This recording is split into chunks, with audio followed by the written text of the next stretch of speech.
Hi there, my name is Patrick O'Connor. I work at Qualcomm. I'm on the communications team, and I'm here at Mobile World Congress 19 in Barcelona. I wanted to speak with you about a lot of the devices that Qualcomm is enabling on across both the X50 Snapdragon X55 modem, which is a 5G modem, and also Snapdragon 855, which is the mobile applications processor that is powering a lot of the new devices coming to market in 2019. What I would like to start with is some of the devices that our customers and our partners have at our booth, where they're showing the latest smartphones that they're bringing to market in 2019. What is interesting about this is many of these partners are from China. They're the less known brands, perhaps, in comparison to someone like a Samsung or LG. These are new, they're popular brands in China, and Qualcomm is helping them emerge out of China and into markets across Europe, in the US, in Latin America. So this is a great opportunity for these brands to emerge out of China, and also a great opportunity for Qualcomm, for their customers to use our chipsets outside of China. Do they gain more trust when they partner with Qualcomm? It's a great question, and I believe the answer is yes, on two levels. One, with Qualcomm carries a quality brand association for the end user, for the smartphone user, and then also for the operators. Qualcomm works heavily and closely with operators around the world and already qualifies all of our modems on their networks. So once the operator sees that this is a Qualcomm modem-enabled device, the operator feels comfortable allowing this phone on their networks. So yes, great question. Let's mention some of them. So here we can start with OnePlus, a very new, young, fresh brand in the smartphone space. Very popular in China and emerging rapidly in the US and across Europe. They have a young energy, very much kind of like a social media oriented. The president of Qualcomm, Cristiano Amon, has been interacting with the C-level suite of OnePlus at the event in many ways. In fact, I believe it was Peter Lau's birthday yesterday, and Cristiano showed up at the OnePlus party and presented him with a birthday cake. So there's a great relationship there. It's personal, it's fun, and OnePlus is a great brand to represent Qualcomm emerging out of China. So here we are at the next booth at the Qualcomm, next stage at the Qualcomm booth. What you see behind me is Oppo, as I mentioned previously, similarly, another brand that is emerging out of China. They're highlighting, as you can see, a high-end graphic video gaming on their smartphone. This is again based on the Snapdragon 855, and it's leveraging a lot of the gaming capabilities and processing across the GPU, the CPU, and DSP, so a lot of the technologies that are within the chipset. Again, a highly popular phone, and I expect it to do great things in 2019. We're back to someone we've been working with probably since the early 90s. LG has been a remarkable customer and partner with us for 3 decades. And throughout this whole evolution across 3G with CDMA into the 3G faster accelerated speeds across HSDPA, and now into 4G, and now into 5G. So LG has been a great partner. They're, of course, among the top brands, also bringing Snapdragon 855 to market. What you can see also behind me is some of the new form factors that these smartphones are bringing to market. So here is a version of kind of a dual screen open. I think going back to some of the capabilities of the chipset, when the chipset is as powerful as the Qualcomm Snapdragon 855, it can easily power 2 screens and provide full end-user interaction with the device across multiple screens and on multiple applications at the same time. So it's a great user experience and very engaging for the end user. I think we're going to see a lot of innovation on the smartphone, which is great, refreshing, probably quite necessary. I think some end users are getting a little bored with just the same form factor. When we branch out into these new foldables and opening, this can bring a lot of excitement.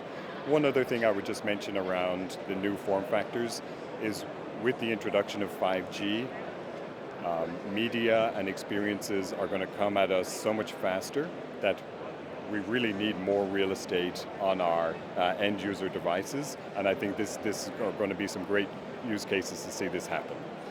So what's next? Is it Sony? Yes, you're exactly right. I think on the other side of the LG booth right here, we've got a Sony stop, so let's go see what they have. So here we are, Victoria, at the Sony stage at our booth.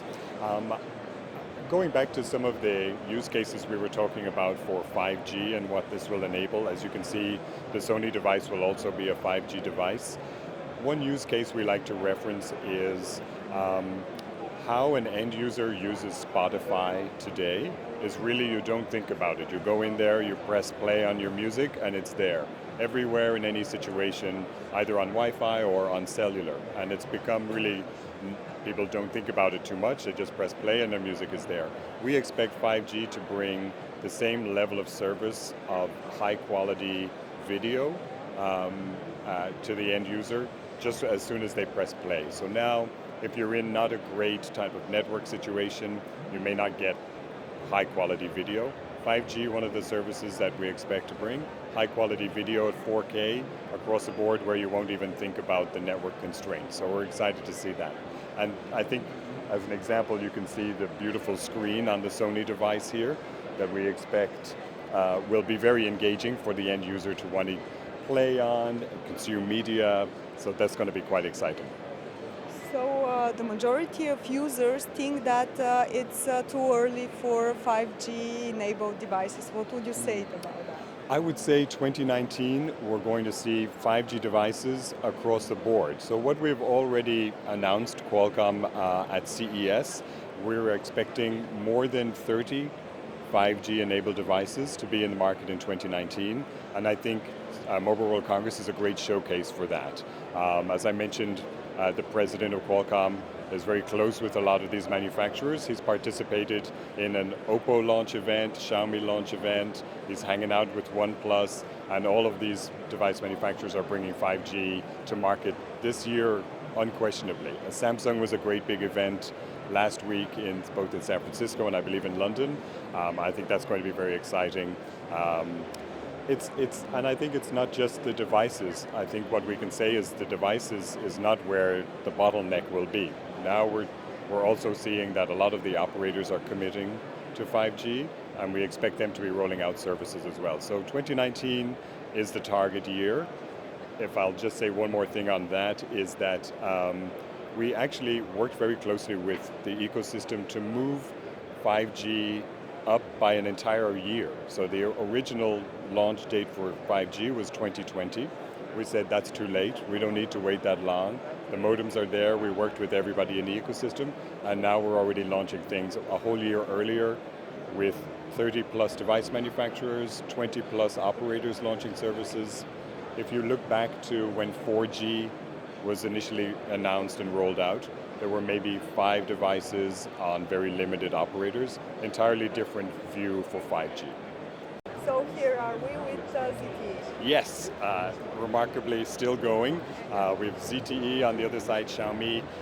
The message is the same. We work closely with our partners, across the ecosystem, and I think that's one of the value propositions for Qualcomm is we develop these applications processors, mobile platforms, and they're already at such an advanced stage when the OEM receives them that they're able to bring devices to market quickly.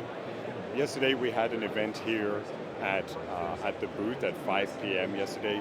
We brought 8 OEMs to the cube that you see behind you.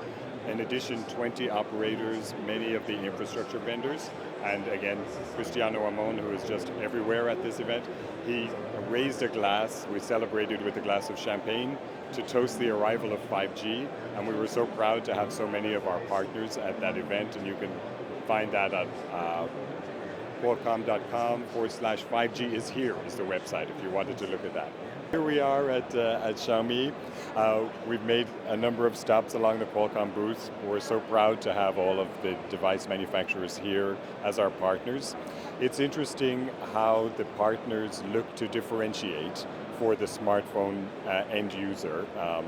And you're looking at on a global scale. In China, a lot of the end users there, for women, they like a lot of the beautification applications and social, so what they like to use is the front-facing camera is a top priority for them, so they can take a photograph and then tweak it the way they want to do that.